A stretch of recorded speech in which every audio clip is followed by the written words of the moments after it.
These guys, the most viral pieces of content they got, it's the how I content, because you could easily replace someone on Google, right? So maybe if I just share how-to tips or advices and I don't share like a personal story, it's not gonna hit in the same way. So for example, in my case, I can say like I've spent over $15,000 in mentorship to learn conversion protocols like landing pages, funnels, those things.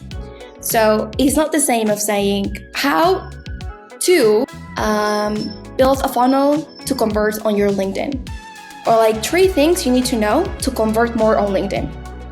That's a how-to tip, right? That's cool. But what happens if after that you add your personal story, and then I say like, I've spent over $15,000 in mentorship to learn conversion mechanisms through LinkedIn. These are 3 core things I learned after that. And you could easily find on Google, like, or ask ChatGPT, what are things I can do? So you can find that information online, but the last hook actually feels like even stronger because it's like an experience that you could not really easily replace, right? So that's just what makes a difference. Celeste, welcome to the podcast. It's a pleasure, Liam, to be here. So I mentioned like before, we've been connected for a while, so it's like a full circle moment just to be here. Yeah, it's been like a year I've been following your journey, and I always get told about you from other people. Like I'm speaking to people and they're like, you should interview Celeste, you should have her on here, you should speak to her.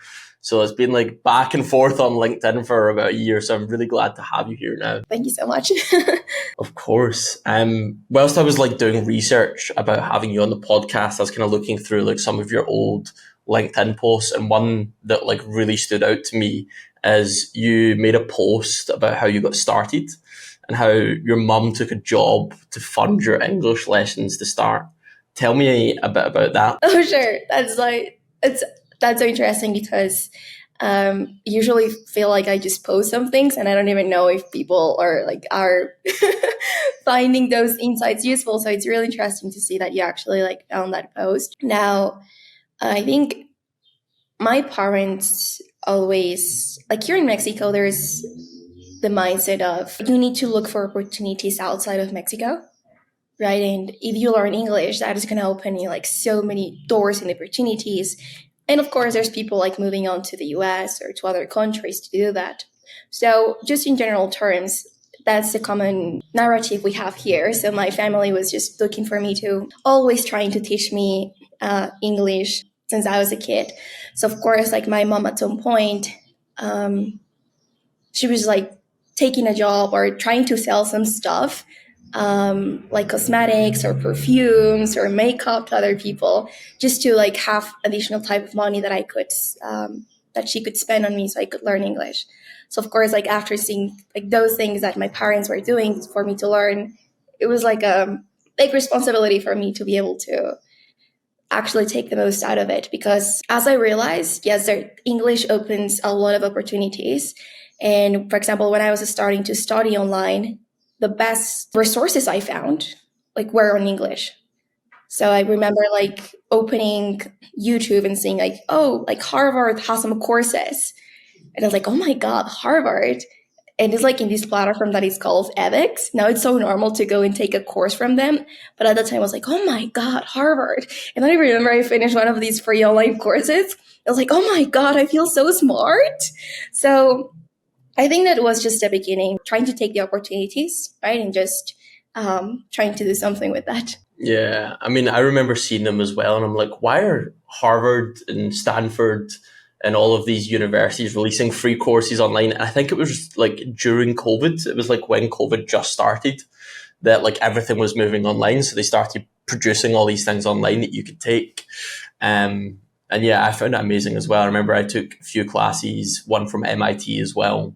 And I was like, why are they giving this away for free? So it was like a real light bulb moment for me as well. I was like, okay, I can pretty much teach myself anything, which is a exciting prospect, right? I think it was like pre-COVID too.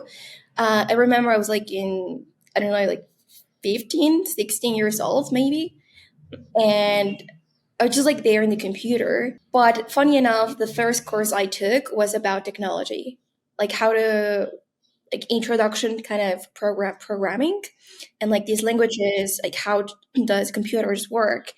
And I was like, oh my God, I feel so smart. Like, like how the computers work, how everything gets connected. It just felt like a really big moment. Also because I was able to understand things, because he was such a nice professor that I was able to understand, even if my English wasn't really good. So I think that's also what got me into tech. I found really that those modules and those online classes really interesting, that I started like learning more about AI and technology, and how to translate those super hard concepts into something that was like easy, because I'm like 15 years old. How can I explain these things to others, right? So that was important. Talk me through that transition, because when I look at like your job history, it goes from being an English teacher on Fiverr, a lot of video editing, and then into AI. So talk to me about like the transition through those different roles. I want to hear a bit about your story. Sure. That's interesting. You actually did your research, Of but course, come on, I'm a good podcast, so I have to. I think from a really early age, I'm so grateful with what my parents have given me, right? They just put so much effort into those things. But of course, there were some moments of the conversations of, hey, like money doesn't grow on trees. Like, if you want these, like, I cannot give it to you. Like, forget about it. They were not even telling me, like, make your own money. I actually wanted to go to work, but because they were working hard, they told me, like my dad, hey, I'm working here so you can have everything. Why do you want to go out and work?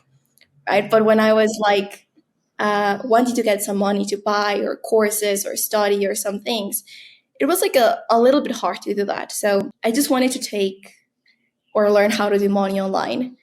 And I do remember I fall into multiple places, even from like almost the scams, just from people telling you like, hey, this is how you can make money online. This is how you can build a business on like 10K in 3 months. Like I fall for most of those things.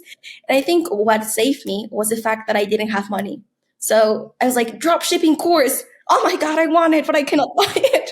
Right. So I went through all of those until I found like one thing. I was selling, I think, stuff on Facebook Marketplace, and it was something I learned again in technology, but that I learned from YouTube. So I was like, hey, if people actually find a tutorial on YouTube of how to do this thing, they would be able to fix that thing. But my mom is asking me to fix the computer in this way. My uncle is asking me to do that. Let me just put something on Fiverr. So I did that. Funny enough, people started buying that service from me. And I was like, oh my God, I just learned this like in 30 minutes on YouTube. And I just like something clicked on my mind of knowledge can be monetized. Like people just need to know that you have a solution, and literally you can just monetize your knowledge. So I think that was what was changing for me. And I was like, okay, what other type of knowledge I have? Like English. Let's try to teach some English, right? Or let's try to build some designs. Let's try to build some code or no code video games or stuff. So I was just trying to monetize every single type of knowledge I got. And the easiest way, of course, was like through Fiverr or Upwork, those things. So I think that's how I got there. Just really interested about the fact that you could monetize knowledge, finding those platforms, and then, of course, just trying to get the benefits from that. And at the end, I just went to LinkedIn. I started getting the skill of building accounts, building a personal brand. And then I was like, oh my God, this is a new type of knowledge I can monetize. Right. So after working with people, I was like, I think now I know that we can monetize knowledge. I would love to start like a coaching business, but like a really good coaching business, and just redoing my research on that and just connecting the pieces to build like the business, or the business I have right now. Take me back to like maybe that first couple months of building a LinkedIn profile, right? So obviously you're huge on LinkedIn now, over 20,000 followers, but I seen a Yeah. post where you were like celebrating like 500 views early on. Like what kept you going at that point? Like what kept you like excited and stuff? How did you kind of get through that period? Sure. I think that's really interesting. And I always admire founders and people like these videos on YouTube. I fall so in love with cinematography and with filmmaking, but it was just through YouTube videos, like not the normal way where usually cinematographers fall in love with, like movies or that stuff. I was like, oh my God, this YouTube video, it's amazing. So like it was mainly through that. I wanted to start creating content. And I think I started on Instagram, but it was like pictures. I was really bad with it. I was trying to go into TikTok. I feel so cringy on my videos right now. I have them in private.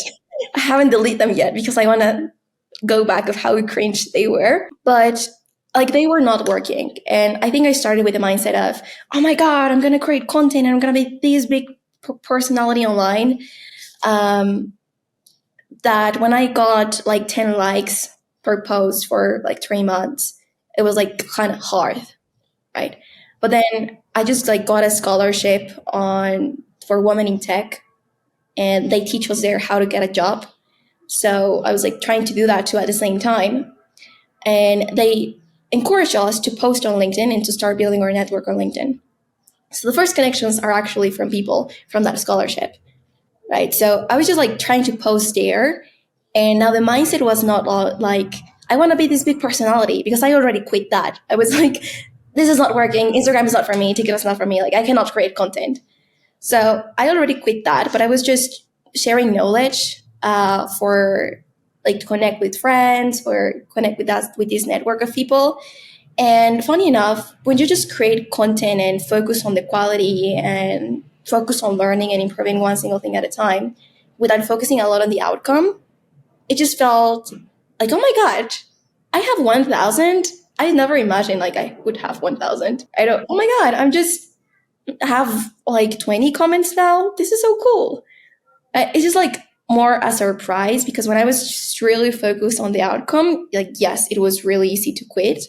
But for some reason, just having this group of like this network and this new goal, well, there's a reason to be on LinkedIn. Just keep posting and improve one post at a time. It just massively helped me to detach myself from like feeling that I was failing, because now the new success metric was just post 3 posts per week. And as long as you do that, you're going to be successful. As long as you improve something, you're going to be successful. And so just because that metric was out of the way, I think that was like a big factor. Yeah, I think that's a really important point you bring up, like focusing on the process rather than the outcome. And I find that to be true for like everything in my life as well. It's like if I'm trying to reach a fitness goal, it's like, okay, let's just focus on the process like one step at a time. And eventually it's going to add up to something, right? Because if you set yourself arbitrary metrics, I need to reach 10,000 followers by, I don't know, May or something, you don't reach it, you can be disappointed. Whereas you're just focusing on the quality of the content and improving that every time, then there's nothing to be disappointed on. In terms of like the little levers that you pulled, like the ways that you improved your content, how did your content change over time? How did it get better? What were the 1% improvements that you made? Oh, sure. That's a really good question. I would say something that helped me a lot was using the free Chrome extension. It's a Chrome extension called Clio, and you can use that for LinkedIn. So what helped a lot was just going to their profiles of the biggest people on the industry, and then just using Clio and filtering their posts. So on Clio, you can find the viral posts, the one that have more comments, the ones that have more likes. And so by going through that, I was just like analyzing patterns. What's the average amount of characters they have? What's the average amount of like words they have in their hooks? What's the average amount of like things they do in this way? And I was just like reverse engineering everything they were doing. So that it helps a lot seeing what other people were doing in this space. Now for a 1% improvements, it was just about, I'm a big believer on doing A/B testings. So I would create a piece of content and then I would change a little bit. Like maybe I changed the hook, or maybe I changed the cover. I just changed something, and then I see like how's the performance on that based on maybe comments, impressions, and just how people perceive it too. Because it's not only about views, but maybe I got a lead from that. Maybe like people are saying like nicer things. They are leaving better comments, because some comments can be like, "Hey, nice thoughts, good breakdown," right? Or nice insights. So if I get like 100 comments, but most of those are like in this way, versus if I have another that has maybe less, but the comments are long and go in depth. I'm like, this is a good piece, like doing A/B tests. So I would say just finding what top people in each industry are doing, and you can use Clio for that, and also doing A/B tests. So if you're overthinking, just choose one hook, and maybe in a few weeks you can post it again with a new hook. Right? And for example, with this A/B test, what I've realized is that there are some posts that go from 19,000 impressions to then 86,000 impressions. And then of course I teach my clients like what caused that increase. And there are some posts that we got that got like the same content around 300, 400 impressions. And then after applying a strategy, it got like 56,000 impressions. So again, like be a believer on researching what others are doing and just A/B testing because you never know. What was your most viral post of all time, and why do you think that was the case, if you know what it is? People usually repeat this all the time, and I've seen this in multiple industries, but it's so true. And it's the how-to content. So how to do X, how to like go through this. But it's really important if we write it in first person. And this is something a lot of top voices are doing as well. Like you can notice that really easy with Clio. These guys, the most viral pieces of content they got, it's the how I content because you could easily replace someone on Google, right? So maybe if I just share how to tips or advices and I don't share like a personal story, it's not gonna hit in the same way. So to put an example of this, I do with my clients what we call the hero persona. So we identify what are your common beliefs, and then we use those things to create content and to create hooks. So for example, in my case, I can say like I've spent over like soon around $15,000 in mentorship to learn conversion protocols like landing pages, funnels, those things. So it's not the same of saying how to build a funnel to convert on your LinkedIn, or like 3 things you need to know to convert more on LinkedIn. That's a how-to tip, right? That's cool. And I can even say how I use these 3 hacks to convert more on LinkedIn. Now that's going to work better. But what happens if after that you add your personal story and then I say like, I've spent over $15,000 in mentorship to learn conversion mechanisms through LinkedIn. These are 3 core things I learned after that. It is not going to hit different if you actually include your story on that. And you could easily find on Google, like, or ask ChatGPT, what are things I can do? So you can find that information online, but the last hook actually feels like even stronger because it's like an experience that you could not really easily replace by searching on Google on Perplexity or asking ChatGPT for that. Right. So that's just what makes a difference. I want to hear all about how you use AI on a daily basis. Because obviously you mentioned Clio there to do some research, ChatGPT to do some brainstorming, but like take me through a day in your life. How are you using AI? Is it just ChatGPT? Are you using Claude? I know that you'd mentioned coding before, using Perplexity. Yeah, take me through a day in your life with using AI. Usually when we ask for workflows or when I like usually see people ask me that in workshops or similar way, they hoped for me to say like, oh my God, I use 10 tools, use these 5 for this reason, use like 3 for these, 1 for these. But honestly, on the day-to-day basis, I only use like ChatGPT and that's it. And it's okay because if you only focus on using one tool, you learn to master it in a better way. And like when you keep the focus, you're like, oh my God, so if I prompt it in this way, it does this. If I add this resource, if I add this prompt, if I do this action, and I can use this feature to connect it with here, right? So in my case, for example, I got people saying, also I say, like I use Claude because it has a better tone of voice.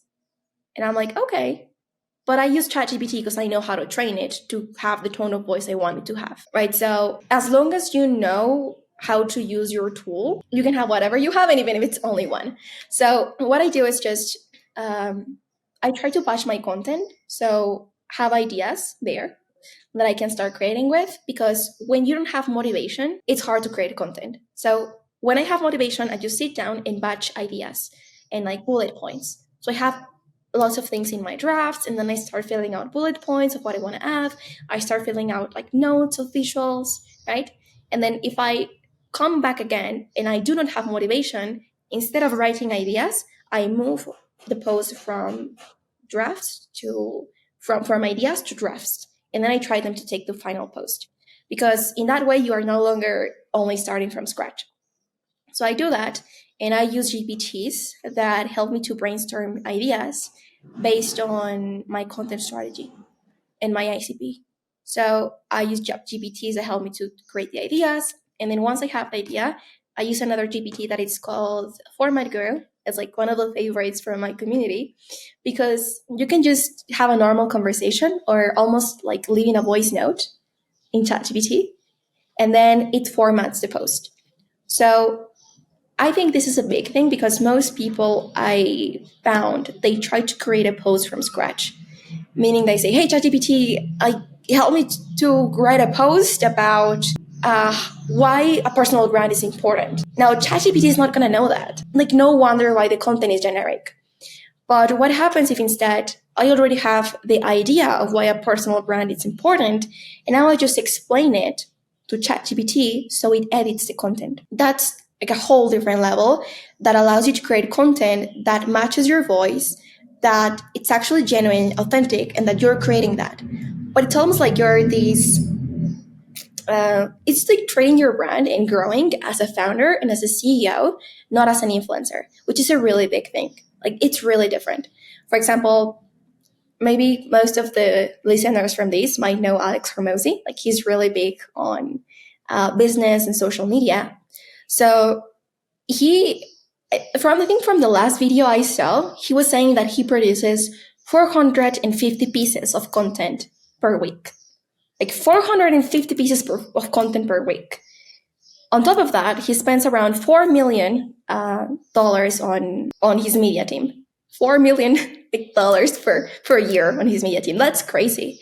So if you think of Alex, he has like a business to run. It's multi-million dollars, right? But at the same time, he's just having the ideas, and then he's like, "Okay, editor, help me to optimize this for Instagram. Help me to optimize this for LinkedIn. Help me to optimize this for YouTube. Help me to optimize this for X platform," right? So maybe he produces one piece of content, and then his team helps him to do the rest.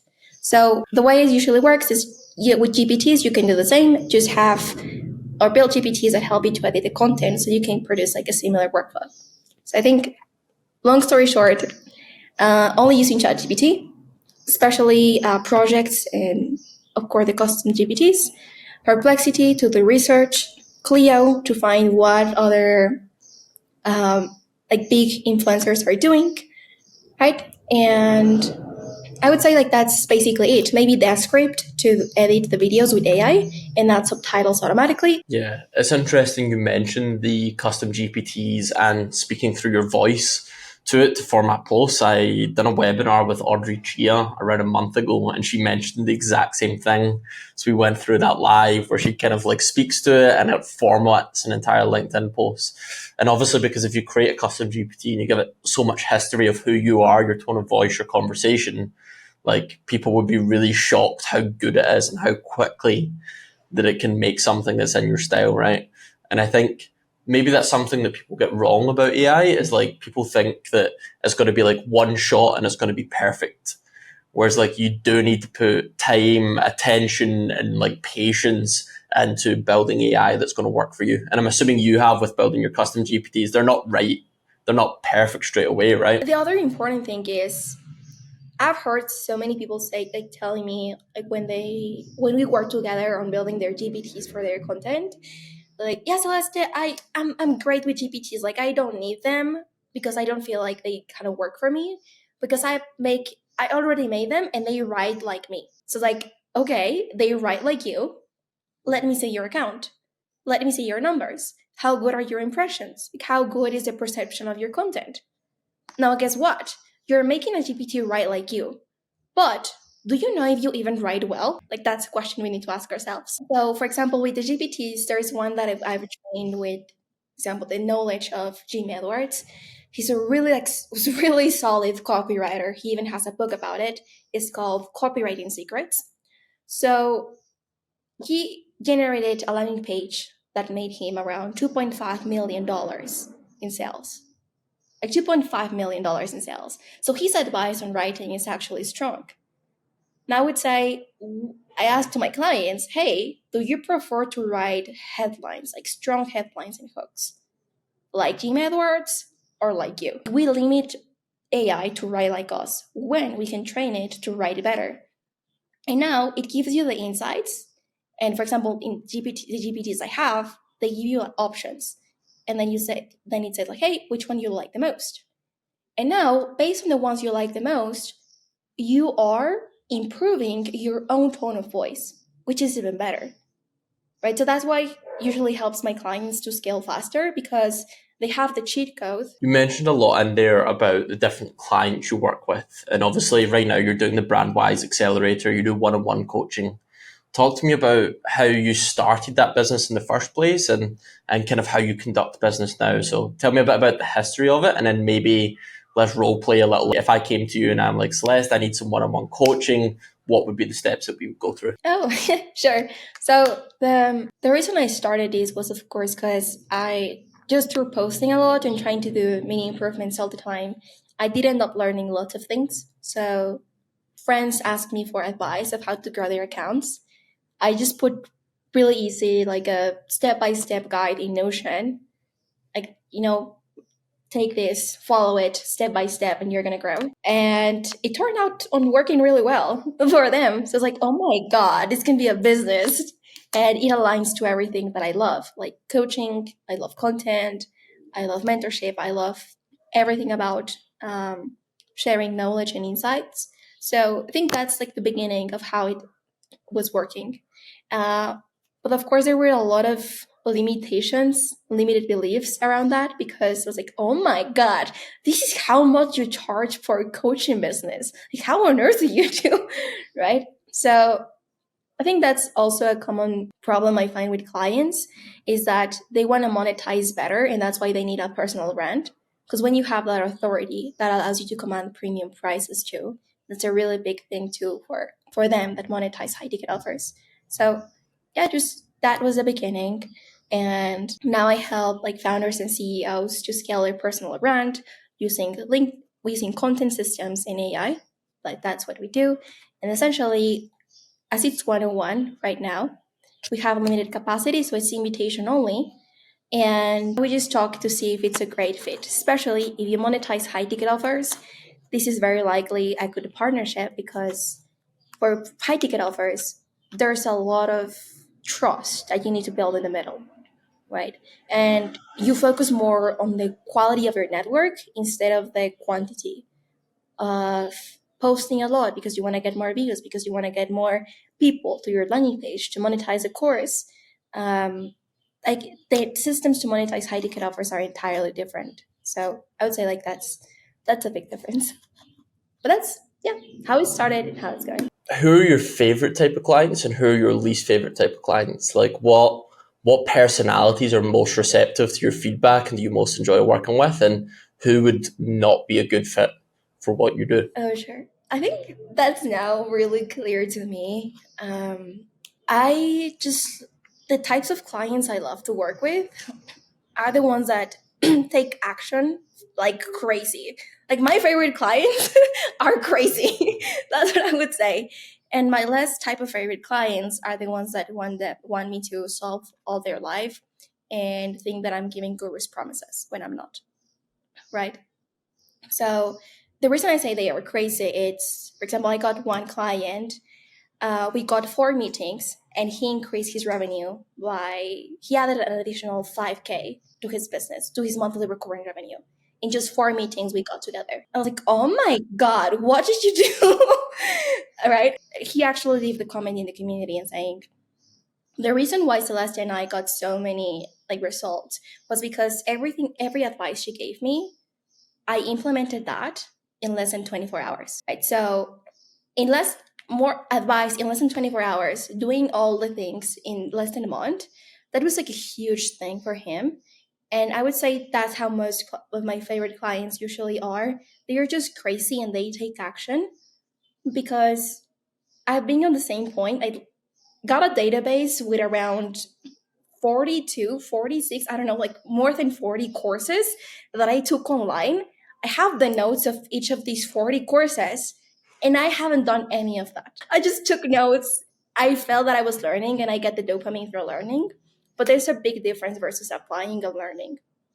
So even if you do this by yourself and you are not going to pay for a mentor, or if you just want to test the waters and see what you can do, just maybe consume a tip or an advice and apply it in less than 24 hours. And I promise you that's going to be like a huge change for you, because like that's massive. You literally don't need to do anything else. You just need to apply whatever you find. So with you now, you're over 20,000 followers, you have a bunch of clients, and the brand's kind of like synonymous with you, like you are the brand. So have you hired people to work for you now? And what does that look like? How are you handling hiring other people if you are? Oh, that's a really interesting question. Yes, I recently started hiring people.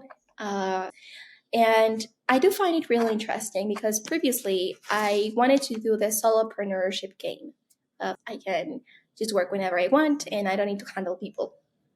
But then I realized that to build the type of business I want to build, to have the type of impact I want to generate, I just need help. So starting to learn about I once heard from a really big entrepreneur, and she said that after a while, yes, you are in the money making business to scale it. But after a while, there's a place where you are no longer into that, but you're in the people business. It's like, how do you hire? How do you make sure they are the right fit? How do you make sure you're rewarding them for their actions and that it's a fair exchange? How do you make sure that you have a vision, and that they want to work with you not only for the money, but for the vision you have? So I would say that that's a big thing. And if you want to like an easy hack to start like doing your first hire, of course, like you can just find people on Upwork or on Fiverr, right? You can also modify by country, which countries like work better for you, for the time zones, right? For the exchange in the money. So if you work with USD, what type of like people in other countries you can hire for a maybe lower rate at the beginning, just so you can cover the costs, right? And then you can also do a time assessment. That is a really big thing. So you start analyzing your day. There's a tool that I use that is called Toggle Track to analyze I just put every single thing I do in time slots of 15 minutes. So if I'm taking breakfast, I put it. If I'm like editing, I put it. If I am answering to my comments or DMs on LinkedIn, I put it. Then after you do that time analysis in 15 minutes, you can see like, oh, these ones take me a lot of energy and I don't enjoy doing it. And these ones are highly valuable to the business, and these are not like highly valuable. So after that, you can take the ones that are not a lot of like really value and that drain you a lot, and then you try to find someone to do those things for you. And if you like just wanted to assign a budget to that, there's a book that shows you a formula. I think it's Buy Back Your Time. And in that book, they show you that you can put your yearly income, the annual income that you have, and then you divide it by 4. So if you do that, you want the 4 there to be like 4x ROI on the time that you're buying back. So you take your annual income, then you divide it by 4, and that's the amount of money that you can spend on hiring someone and be like profitable. We can say it in that way. So after that, with time analysis, you start like analyzing those things, and you can start hiring just to like buy back your time. But as well, it's the question of how am I going to make these people stay with me? And like, what's going to be the vision? What types of rewards they're going to have on performance? Talk to me more about the vision. Like, what is the next 1 year, 2 years, 5 years, 10 years look like for you? What's the goal? What are you aiming at? I think it's hard when you try to make a transition because you're always presented with the opportunity of, hey, you want to scale your business? Try to reach this different ICP. Try to change this thing. And it's just like, there's so many distractions. So for now, I do really have like people in mind. For example, like Matt Gray, the types of coaching business he has, which is like a media company, building, supporting people, having in-person events, having just a big community of people that I can actually serve.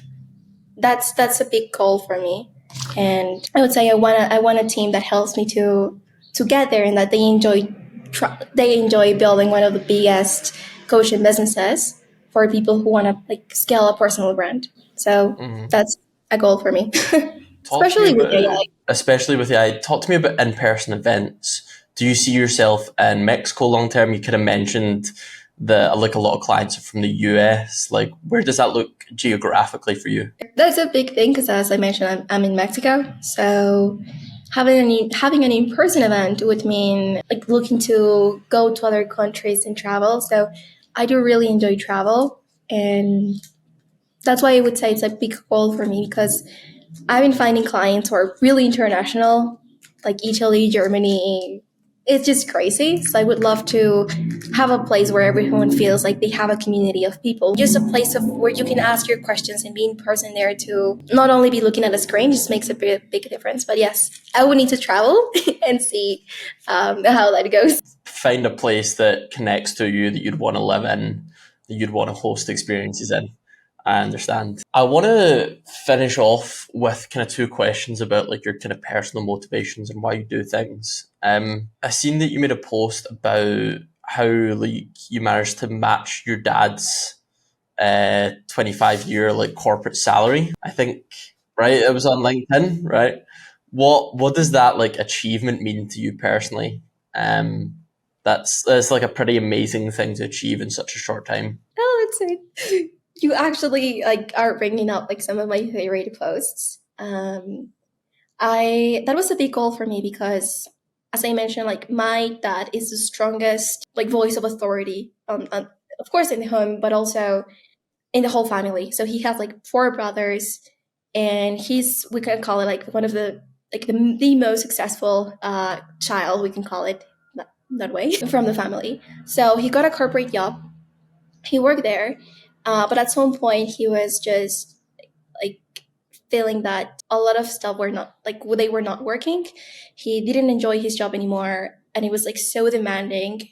The amount of time he needed to put, he was like almost getting sick. And I do remember he getting almost intoxicated by the amount of medicine of the pain that he was taking just to deal with that. So it was really hard to see. And at some point, we were in the house of my grandparents, and he was there asking them for like a little bit of money just to have a support net, because he was going to quit his job for how hard it was becoming in the corporate world.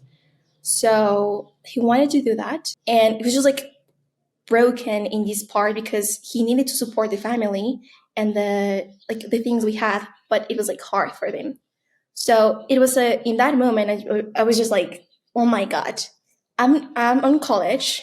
I have no skills to monetize. I have zero business ideas. I have no way to go and get a job. Like, what do I do? How do I help my family? So from then, I was like, okay, goal from now, I'm going to try to match my dad's salary. So if at any point, like he ended up having a new opportunity and not quitting his job, finding something new. But I was like, new goal, just finding a way to match my dad's salary. So if something happens, I can be like, God, got you. Quit tomorrow. Never mind. I'll be the one um, taking care of this while you do something, while you take care of yourself. And so I would say that was like the big goal for me. And fortunately enough, I was able to do it thanks to having the help of mentors to go really fast. Like everything that I was earning, just I reinvested everything into learning, and it worked. So yeah, really grateful for that experience. Awesome, that's amazing. And my last question kind of follows on from that. Like, what keeps you going now when you wake up in the morning? Like, what makes you want to go to work? What keeps you motivated? What keeps you posting on LinkedIn every single day? I would say, I think just the motivation of wanting to build um, like a big company, like we can call it an empire when it comes to helping people and like having this business that helps people build their brand. Because I feel so frustrated that with my clients, I meet them and I see their profiles and I'm like, I'm not really good if this is the right feed or if this is the right client. Then we jump into a meeting and it's like, oh my God, you're amazing. You have so many life experiences. What on earth are you doing? Like, I'm your biggest fan. One of my biggest motivators, like, I was just so scared of starting a business. I was scared. I was just wanting to do something small and maybe travel a little bit, but something small. Then I got into contact for these YouTube channels from like really big entrepreneurs, podcasts, and it just opened my mind a lot. So I do feel that it's a big mission for me just to help these really good founders to be discovered for more people and just help more people like for example, more people like me at those stages that actually needed help. Whether that can be for mindset, whether that can be like with a business and the services they provide, like there's someone that needs help, and like there's so many amazing people that need to be discovered. So I would say like that's what motivates me to keep building stuff. Awesome. It's amazing to hear. I want to thank you for your time today. And if people want to kind of like learn more about you, they want to connect with you, how do they go about doing that? Main thing, I am on LinkedIn as Celeste. You can find me there. You can connect. Just drop a connection request, drop a message, and I would love to chat with you if you come from here or if you hear some of these things. Awesome. Thank you so much for your time. Thank you so much, Liam. It was so like amazing to be here, and you got so many good questions. So I really appreciate that.